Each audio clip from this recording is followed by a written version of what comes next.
Okay, so good afternoon, everyone. And on behalf of the United Nations Association of New York, I'd like to welcome everyone to our program today.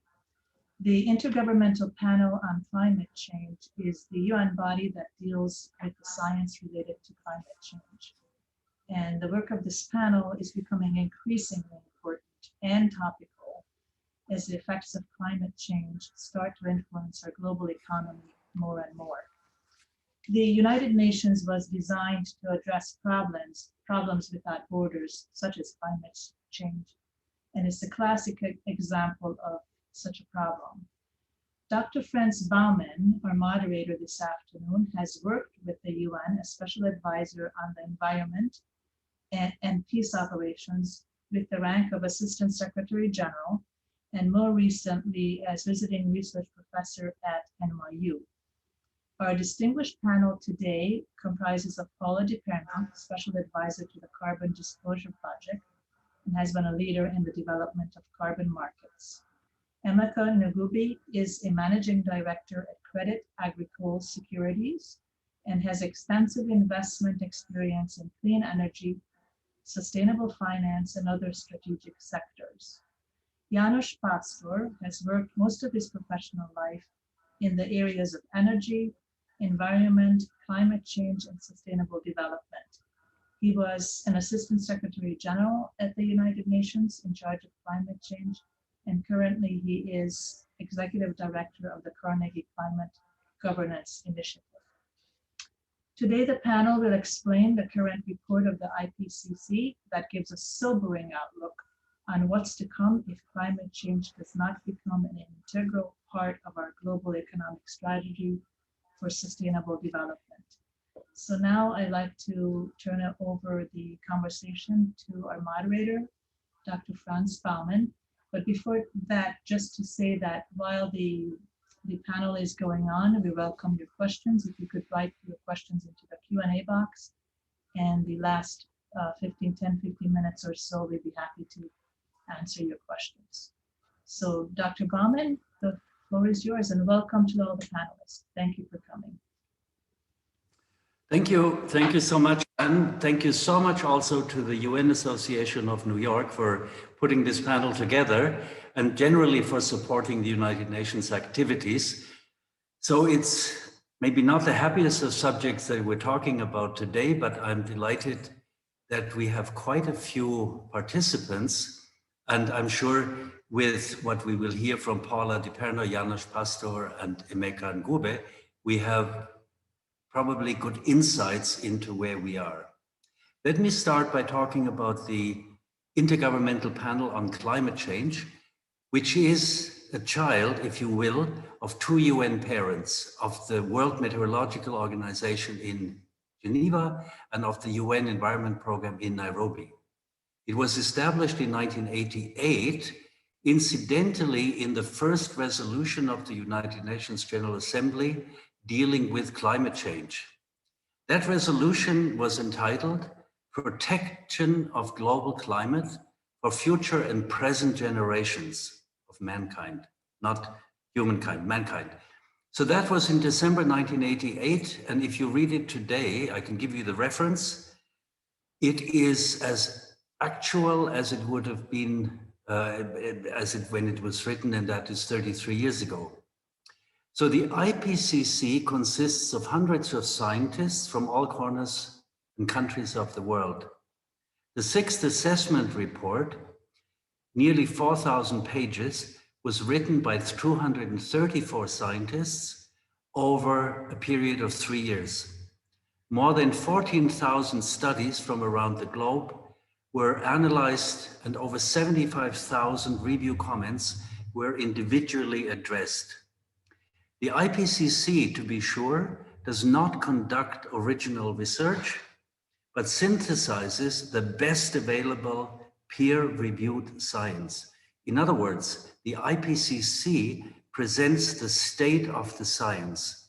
It is the world's most authoritative source on climate science. In 2007, appropriately, the IPCC won the Nobel Peace Prize together with former US Vice President Al Gore. It has issued now 5 assessment reports every couple of years, namely in 1990, in 1996, in 2001, 2007, and 2013. The next one is due next year in 22. With every report, the IPCC expresses greater confidence in familiar findings owing to stronger evidence. The IPCC, importantly, has 3 working groups, namely Working Group 1 that deals with the physical science basis of climate change. What we will be discussing is the report of Working Group 1, which was published in early August. Working 2 Group deals with climate change impacts, with adaptation, and with vulnerability. Working Group 3 deals with mitigation of climate change. So, this report that we're discussing is the first installment of the 2022 report that will come out next year. On the substance of it, I think we have agreed that Janos Pasztor would take us a little bit into the substance of the report. And so Anne has introduced us, and Janos and I served together as Assistant Secretaries General under Secretary General Ban Ki-moon, and Janos led the climate change team under the Secretary General, and was there and was the right-hand man of Secretary General Ban when the Paris Agreement was negotiated, when it was adopted in December 2015, and when it was signed on Earth Day in 2016. So no better person to take us through the highlights of the report than Janos Pasztor. Janos, you have the floor. Thank you very much, Franz and colleagues and participants. I will share with you, as requested, a few thoughts about this, the Working Group 1 report.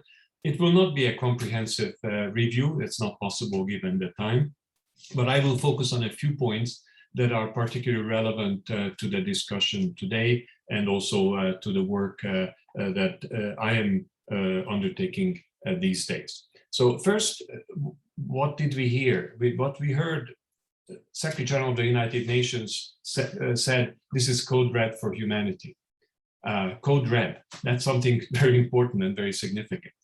And there are some very important statements about action that the world needs to take to reduce emissions, remove carbon from the atmosphere, and perhaps more. But whatever we call it, whether it's code red or anything else, the first important point I wanted to share is that we have said this before. The IPCC itself said most of these messages before in its special report on 1.5 in 2018, and in the 5th assessment report a few years before that.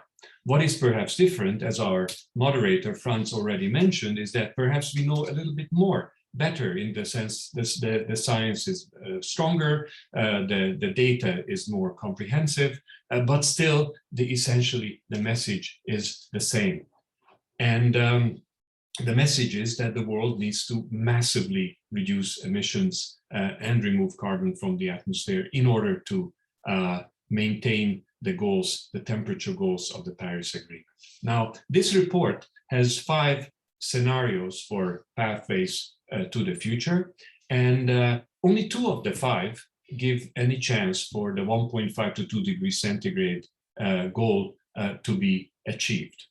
The 3 others give much higher increases, and it's interesting to put aside here, just a few weeks ago, we saw the analysis by the Secretariat of the UN Framework Convention on Climate Change, analyzing the latest summary of where we are in terms of national climate plans, or the so-called NDCs of different countries. And if all those commitments that are in those national plans are met, the world will still be at 2.7 degrees above historical average. This would be a disaster. And that still assumes if all those commitments will be met. Just compare that to today's world, where we're 1.2 degrees centigrade above historical average, and look at the impacts today, whether it's fires, forest fires, floods, you name it. So 2.7 degrees would be a catastrophe. And Just this week, we're hearing all kinds of nice words from leaders in the UN General Assembly, and they are clearly saying the right things. But what we need to see is that these words need to be converted into action and outcomes. Now, in terms of the 5 scenarios, also the IPCC report is very clear. We need to absolutely reduce emissions, and that means we need to undertake transformative changes to our societies so that we reach net zero by 2050, and then we also have to remove carbon from the atmosphere, and we need to do it billions of tons of carbon, first to offset those emissions that are difficult to reduce, such as air transport or cement production, and then we have to go into net negative after 2050. In other words, we have to do the absolute removal of carbon. And what the report also says is this has to be done at scales and speeds hitherto unimaginable. So what can we do? And this is where depends on who you are. This is my assessment and my colleagues' assessment. There are certainly 3 prongs of attack that we need to think about. First of all, there's very little discussion about removal of carbon.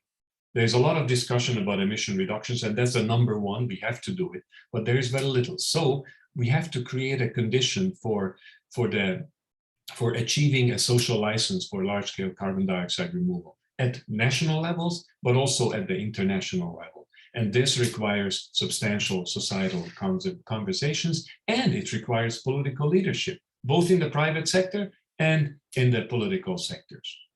But it also, the second level, we need to create policy incentives. And there is a substantial role for governments to play here in order to increase the speed and scale of action and innovation for new technologies. And there are also governance gaps that need to be addressed. In particular, and this is the 3rd area, the system to basically count the carbon, how to measure, report, and verify the very substantial carbon flows that will take place within countries and between countries, to be clear about the permanence of disposal, and to be ready for in case things go wrong. How do we deal with the liability in case things go wrong and the carbon is not sequestered? And then there is also the question of financing these issues. And so finally, even the Working Group 1 report is very clear that even doing all of the above may not be enough to maintain the temperatures. And there's a chance that we will go beyond the 1.5 degrees. That is the desired outcome. And therefore, many scientists, and this is reported in the Working Group 1 report, solar radiation modification may need to be considered. And if we exhaust all the above mitigation and adaptation actions, and still the temperatures are rising, then perhaps solar radiation modification could be an addition, a supplement, not instead of emission reduction, but perhaps as a supplement. So I will leave that here and over back to you, Franz. Thank you. Thank you, Janos. I thought you would give us a bit more of a positive, uplifting expose, but of course, the report is rather dire. And the report, more or less, not in these words, says that the current year, 2021, is the coolest year that we will ever experience, all of us. Also, it says very clearly that the 5 warmest years have all been in the last 5 years. And these trends are not reassuring. Paula, let me turn to you, because as Janos has outlined, and as the IPCC says, that the science is clear. So lacking are national and international policies that translate scientific insights into action, into political action. So what do you think? Well, let me put it differently. I sometimes fear that it seems to me what is ecologically required is politically not feasible, and what is politically feasible is ecologically insufficient. So how do you think policy, countries, governments, and businesses can get out of that catch-22 situation? You're muted, you're muted. Always good to say something superfluous at the beginning because you're able to be muted. So anyway, I forget what I just said, but thank you, Franz and Janos, and good to be with you, Emeka, of course, and thank you to the UNA. So ironically, you mentioned 88 as the founding date of the IPCC. In 85, you know, Al Gore was in the Senate trying to get a resolution passed. And I must say in 92, I myself was at the Rio conference, the big UN conference, in the room when every president came in and signed the Framework Convention on Climate Change every 8 minutes with a military guard at the book with a potted palm. So, you know, momentum has not been our strong suit. Speed of action, certainly not. But this accumulated information, it can be dire, but to answer the question, I mean, ironically, I could argue that science itself now has become a workable and usable language of business. For whatever reason, moral, profitable, whatever, corporations have understood integrally that climate risk is a financial risk and that there are financial opportunities involved in addressing it. And at the Carbon Disclosure Project, we track what companies do. We're a unique repository. We send out every year a questionnaire on behalf of a lot of investors asking CEOs, what are you doing about these scientific facts? And so the Science Based Targets Initiative, which was a child of Paris, pretty much tracks what companies are doing to stay within the confines of the basics of the IPCC. And, you know, some of the statistics are pretty interesting. You know, in 2014, there were 17 companies acting within science-based targets. Today, there are 119. So this is not a huge number, but it's a significant growth. Similarly, so what is a science-based target? It's an accumulated assessment of your reduction goals, your business products, all the things you cause in terms of emissions reductions and direct and indirect spin-off.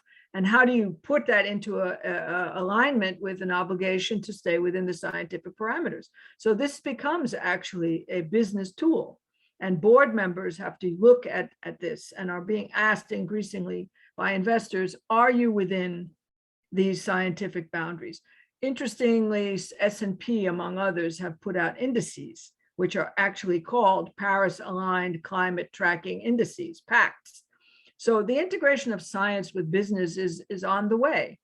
You also have tremendous growth in carbon market discussion. You have people talking about internal carbon pricing, an enormous number of companies now using internal carbon pricing. So the three wheels of science, policy, and capital are kind of moving, but to fully answer the question, what really needs is a much more provocative coherence. So for example, instead of waiting until all the pieces for a carbon market, global carbon market come together, we should just act as if there was one. And people should be presenting themselves internally with a global carbon price as high as $100 per ton, which would align with the science.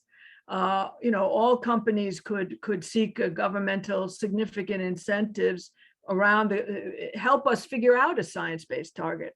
You know, we need to put more chips on the same box, knowing what the priorities are, which would be, in my opinion, a global carbon price, a global way of assessing your adherence to science, and some basic policies that put jobs creation for people at the front end. Because to go to what Janos is talking about, you need a social license to go to the far ends of solving the problem. You'll never have it, never, if the public doesn't understand that it's in their economic interest, namely that they can be employed to help address the problem. And I think we collectively have failed to reposition climate change mitigation as an economic engine. And I think this is what needs to be happening. I'll leave it there. Thank you, Paula. I think, of course, as Janos pointed out, the science is quite clear. also the need that we have to undertake transformational change. And that comes from the still available carbon budget. The IPCC says we have about 400 gigatons, which at current emission rate gives us about 10 years where we have to be at zero. In other words, we are actually speeding full filter into a brick wall. And as the environmentalist Bill McKibben has said, winning slowly is the same as losing when it comes to climate change. So I am not quite, I mean, I hope you're absolutely right. I hope very much that business will come on board. And I hope very much that, Emeka, that you can also give us very much a dose of good news from the finance sector, because also the IPCC report once again flagged the urgent need for rapid mitigation and adaptation. Let me I do this in my class, and I'm very happy to see that some of my students are there, so you know the difference between adaptation and mitigation. So mitigation in climate means limiting the damage, whereas adaptation means living with the damage. Or, as Sir Nicholas Stern very fittingly put it, mitigation is avoiding the unmanageable, and adaptation is managing the unavoidable. So both mitigation and adaptation are crucial.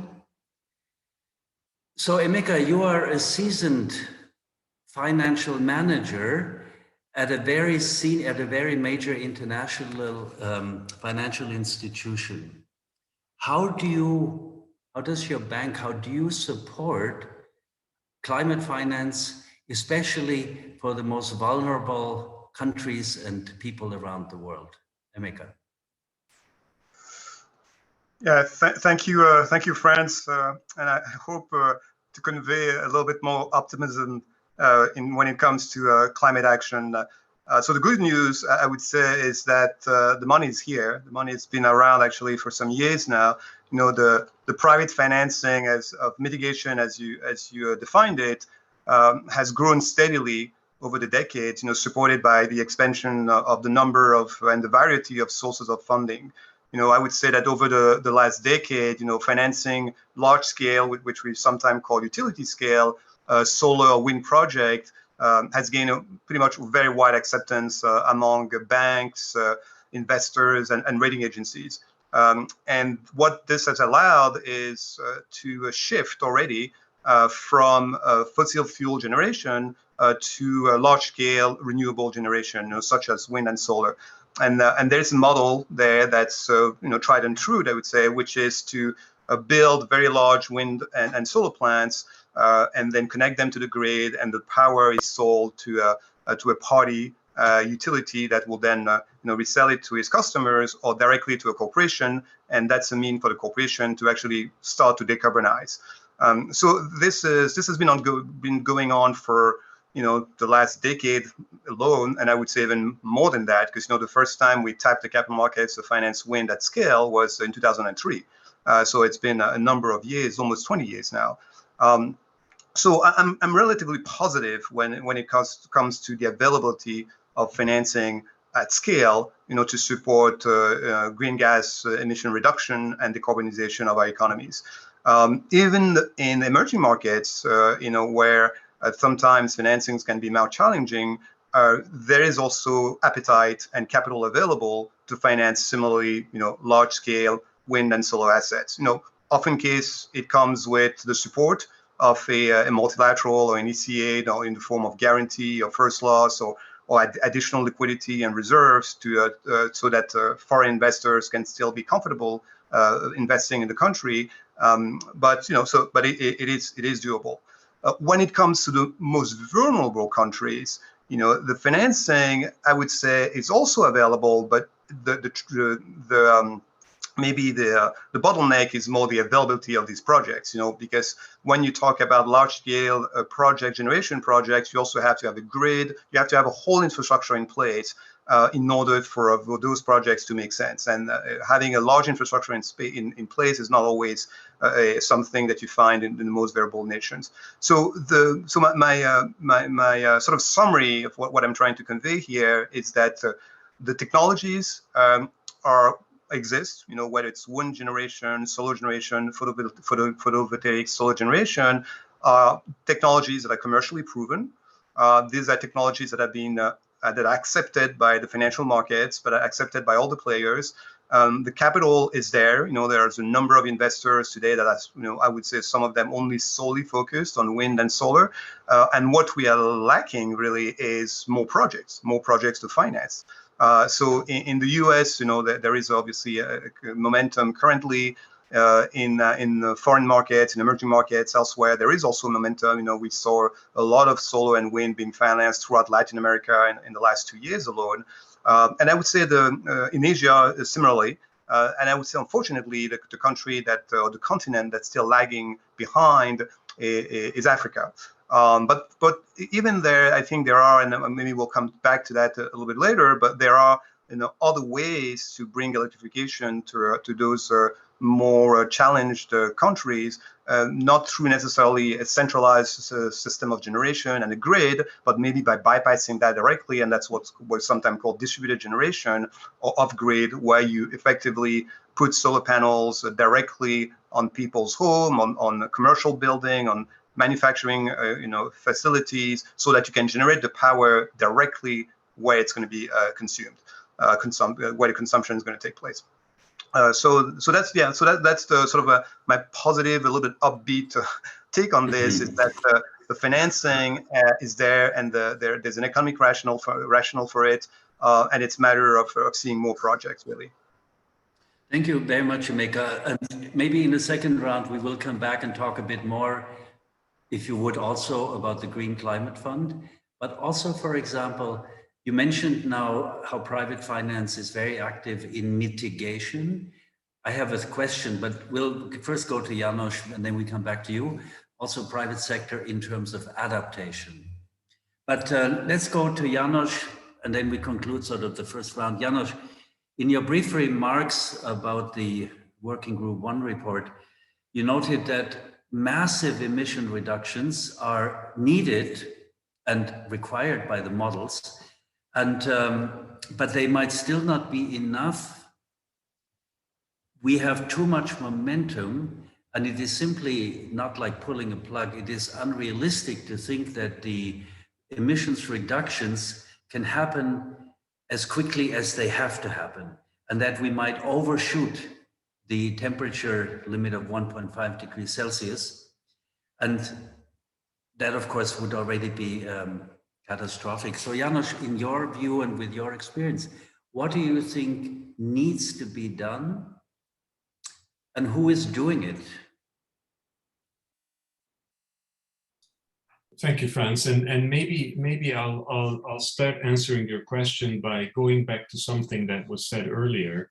In fact, you said that you were a bit disappointed that I didn't do a more uplifting, positive report. And there was also a discussion about being optimist or not. And I think it's important to be clear here that I'm actually very optimistic. Otherwise, I wouldn't be in this business at all. I know it's possible. Therefore, that's my optimism. But at the same time, we have to be realistic how dire a situation we're in. And there are many good things that are happening and they're going in the right direction, but they're not going fast enough. And to go back to Bill McKibben's quote, if we're going too slowly, then if we're winning slowly on some things, then we're losing the overall package. And that's where we need to be. We need to understand how dire a situation. So that's actually a good way to get into a response. Now, let's look at the world today, as I briefly alluded to, but just a little bit more in detail. 1.2 degrees is today, and we have fires, floods, the glaciers are melting, the Arctic ice is disappearing, there's extreme heat in places, you name it. And these are all climate extremes that are attributable to either being accelerated by climate change or caused by climate change. Imagine a world of 1.5 or 2 degrees or more, and 2.7 to look at it would be a disaster. And Then, of course, we have to do adaptation. And you mentioned that yourself, Franz, we must do more on adaptation. But even at current levels, we know how difficult and costly is adaptation. And adaptation is essentially, but mostly, unreachable for the vulnerable in the rich countries and the vulnerable in the poor countries. There are limits to adaptation. We don't know exactly what is that level, but you cannot adapt to 3-4 degrees above historical average. That's very clear. So, and clearly the higher the temperature that will come, the more costly, the more difficult, and eventually the more impossible adaptation will be. So this is where some scientists come and say, well, maybe there are some possibilities as a supplement to the emission reduction and mitigation, and that is solar radiation modification. Now, this is a technique that would basically change the reflectivity, or the albedo, as they say, of the Earth by directing sunlight back into space and thereby cooling the planet. There's a family of techniques, starting with what they call local ground level radiation modification, like painting roofs white, to regional activities like marine cloud brightening, and the global stratospheric aerosol injection, where you would fly airplanes and distribute particles into the stratosphere to reflect sunlight. Now, there are huge issues in relation particularly to the stratospheric aerosol injection. There are major governance challenges, such as, first of all, to understand what is this technique and what are the risks, what are the benefits, what are the governance challenges. It's not well known. And we need to explore the challenges and opportunities, even if we were to decide one day to make use of this. Who will decide whether or not to use this technique? In what forum should the decision take place? And on what information base, on whose information? And how to embed solar radiation modification in the sustainable development growth framework, and how to make sure that by even thinking about this technique, one doesn't introduce the moral hazard of reducing our energy and political will to do what we have to do, which is to reduce emission and to remove carbon. And then also an important part of this governance challenge is that we have to look at the risks of doing versus not doing. Would the world be better off or worse off if we were to engage such a technology? And so all of this needs very substantial societal conversations, and this is not taking place. And because it's particularly the stratospheric aerosol injection would be a global approach, it needs a global discussion, and this is where the United Nations comes in. Yeah. There needs to be global assessments of this technique, and UNEP and WMO can do their share, but there needs to be a discussion, a global conversation, and that is the United Nations General Assembly, which is the place where everybody has a voice and they can go beyond the sectoral divisions or sectoral silos of the system. Initially to just discuss, to understand better, and later to get ready to take decisions on whether or not, and if yes, how, and if not, what are the implications? And I'll stop there. Thank you. Thank you, Janos. I mean, this is, of course, hugely relevant, because what you're saying, and it has been called, solar radiation management has been called chemotherapy for the world. That is the last resort in a way to save the life, but it has hugely dangerous implications, because rich countries can only can afford it. Who is managing it? It does nothing for ocean acidification. It does not do anything against all the other fallouts of carbon emissions. And as you say, the moral hazard that we can continue spewing this into the air because we might have something, a get out of jail card. It's terribly, terribly dangerous. And of course, what you mentioned also about Africa before, that you have this technology probably being developed by some rich countries, but it might have huge implication for the climate in other parts of the world. So this is a can of worms that I think, of course, you're right, one has to discuss it, but it's an endless subject. So Paula, you have traveled on business and in your work to so many different areas, and you've also been involved with Cousteau, with all the oceans and so on. When you hear what Janos is just telling us, the conclusions that he draws from this IPCC report, that we might have to get into the areas of thinking these terrible thoughts. And then back to your private business approach of mitigation, of pricing, of carbon pricing, cap and trade. So how in your mind do all these things come together? You're still muted.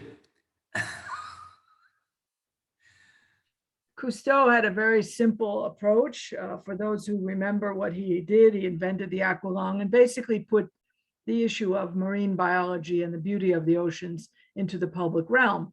And, you know, people you meet today will say that he created the field of marine biology as a public purpose, highly appealing field. And we have many scientists who would say that. But his simple mantra was the following: people will protect what they love and not much more. They don't have the time or the cushion or the money. So his goal was to have people fall in love with the ocean so they would protect it. And he was successful in his time frame, his lifetime, his professional lifetime. Janos is talking about decisions that go beyond the arc of power of anyone in power today and anyone who will be in power tomorrow and anyone who's going to be in power in the next 10 years. So what we need is a way of discussing these challenges from power arc to power arc. And so being somewhat simple-minded and having become a kind of convert to carbon pricing, I still go back to the fact that we have to find a way to tag the cost of these tons. And that's carbon price. Every ton that goes up has no price tag today, except in a few jurisdictions. We have to put a tag there. You buy a shirt, you see the tag on it. You put a ton of emissions in the atmosphere, you don't see the tag. And so if we start to tag these tons, either in compliance mechanism, mandatory mechanism, or conceptually, I think you can argue that people's ability to reduce will increase. And that's a simple thing for people to conceptualize. And governments can do that. We could do tomorrow, going back to the NDCs, a global integrated pricing system that works, that covers some of the cheating and the difficulties. But, you know, a little bit of error is not what we should fight. Back to Bill McKibben, we can tolerate a little bit of error in how we price carbon. But to get to this social radiation discussion, you know, is beyond the, in my opinion, the social possibilities of today. We don't have the structures, people are too fraught. And so I think it's something like we have to make the solutions visible and doable and not frightening. So I go back again to let's coordinate science, policy, and capital on key priorities. And this requires bigger government, bigger vision. Emeka says the money's there for solar, it could be there for other things too. We just have to simplify what is really grotesquely complex, I think. Thank you. Yes, I do think what you're talking about the carbon price, the mispricing, this is something that I think is the Achilles heel of capitalism, that resources are not properly priced. They're given away with huge environmental damage, externalized to other countries, to the future, to other species. And that will, I think, come back very badly to bite us. I think that energy is underpriced in developed countries, in America, in Europe. I mean, in America, a kilowatt hour is about 20 cents. A kilowatt hour is what you need to take a 10-liter bucket of water and lift it to the top of Mount Everest. So if you translate that into human or animal power, it's huge. And we are using this to light or to fridges. And essentially, what carrying 10 liters of water up to Mount Everest, we are pricing at 20 cents. And that's why this discussion that, well, renewables are not sufficient for the power we need. Well, it's not the power we need, it's the power we waste. One could easily imagine that one could live as comfortably as us, but not waste and do with less, and then we would not have the power demands that we have right now.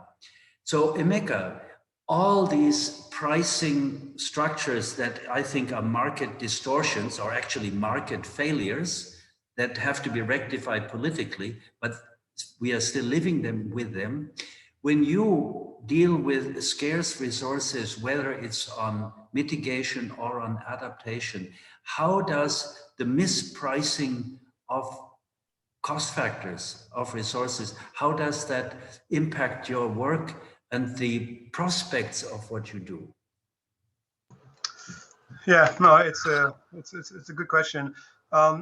Maybe I will go back a little bit, and because one of the concerns here is also electrification and bringing power to the most unfair nations that don't have it, or countries, or the most vulnerable populations, and they can't afford the type of pricing that you just described. And that pricing often includes, a return on investments for all the stakeholders along the chain, the party that manages the transmission network, the party that manages the generation network, the services, and so when you all factor that in, yes, you get to the levelized price that you're describing, and that's not necessarily affordable for vulnerable nations. And the same holds if you are looking at adaptation, where there is not even a source of revenue necessarily attached to it. If I go and plant mangrove or climate-proof a coastline, there's not immediate economics that can be derived from that that someone can take and effectively do the work. So the way we handle that is by being a little bit more creative, I would say. So, for example, I mentioned earlier on for the general model in our Western societies, a centralized grid, and big infrastructure. Now there are things called distributed generation, where you take smaller systems, cheaper systems, put them directly on people's homes, on the rooftop of people's home, and they generate the power that they consume. You couple that with a small battery or some battery system, then now you're getting something that's very reliable, off grid, and then can meet the needs of the people living in that particular home. Now, these how do you finance those? In the U.S., we are using some innovative techniques that are effectively based on aggregation. So you have all these small little units that are scattered, residential homes, commercial centers, and everything. You group that, you pull that, you create bigger pools, and those bigger pools we can finance. There's a term in finance called securitization, effectively aggregating cash flows. So there's a lot of fintech companies supporting that in the U.S., and there's huge growth as we speak. Now, when you take that model and you move to the most vulnerable nation, I would say a similar approach can be used, but we are going to need in that case, the support of you mentioned the Green Climate Fund, similarly, minded institutions that effectively can help with blended finance. They will take, a portion of the risk, mitigate a portion of the risk, so that the residual risk that remains with investors is acceptable. It's not greater than what they would face if they were investing in the U.S. or other regions. So, blended finance or de-risking for private sector is something that's very topical. Now, so when I look at adaptation, where similarly the technique to be used are not techniques that generate cash flows immediately. You don't have a homeowner that's paying for the electricity that he's producing, or you don't have a corporation behind it. You're effectively trying to improve the coastline. So that's where I would call it the next frontier in our infrastructure financing lies, really, is to find a way to finance adaptation and not just make it be sort of the burden or the role of grants or government funding, other thing, bring the private sector into that field as well. And there are a couple of ideas we're looking at, to maybe public-private partnership sort of schemes where you would allow a private sector investor to do that initial investment, but then effectively have a concession that future improvements that could come from that. So if you proof, climate proof a coastline, maybe the local communities will then be able to develop more businesses, and those returns coming from those businesses can help sustain the financing needed. So all this is still very early stage when it comes to financing adaptation, but clearly that's an area of focus because according to the Paris Treaty, it's not just all about mitigation. It's obviously finding solutions for adaptation. So in summary, what I'm saying is that there are techniques that are used in the US and abroad in Europe, that innovative techniques that have helped to finance things that are a little bit more difficult to finance, more complex to finance. And those same techniques, I believe, could be transferred to emerging markets with the help of someone like the Green Climate Fund or some other institutions to help de-risk some of it, or at least in the early stages. Okay, thank you. Thank you very much, Emeka. I think we have to slowly come to a close of our panel discussion and then open for questions from the audience. But I would like to throw out two more things that strike me about the IPCC report. One is that the IPCC is often criticized as being too conservative a body. On the one hand, because scientists, of course, are by nature conservative. They do not want to brag, or they don't want to overpromise. And on the other hand, because the IPCC operates by consensus, and that favors lowest common denominators. So I was struck, for example, that the IPCC report did not, the summary for policymakers, not the 4,000 pages, which I actually haven't read. I only read the 35 pages summary for policymakers, but I was struck, does the term fossil fuels did not make it into the summary for policymakers. There is only the vague reference to human influence, which of course I think is terribly anodyne. And on the other hand, I was also struck that the concept of tipping points was mentioned dozens of times, nearly 100 times, I would imagine, compared to the previous one where it was mentioned 5 times, 8 times, or something like that. And so what is clearer, despite, and Janos, we know how to read these texts between the lines because we grew up in that kind of system, what these words and what these formulations mean. But I think the report is very clear in suggesting that we are playing Russian roulette, but not with 1 bullet, but with 5 in the chambers. And it comes through, but it's sort of in a veiled fashion more.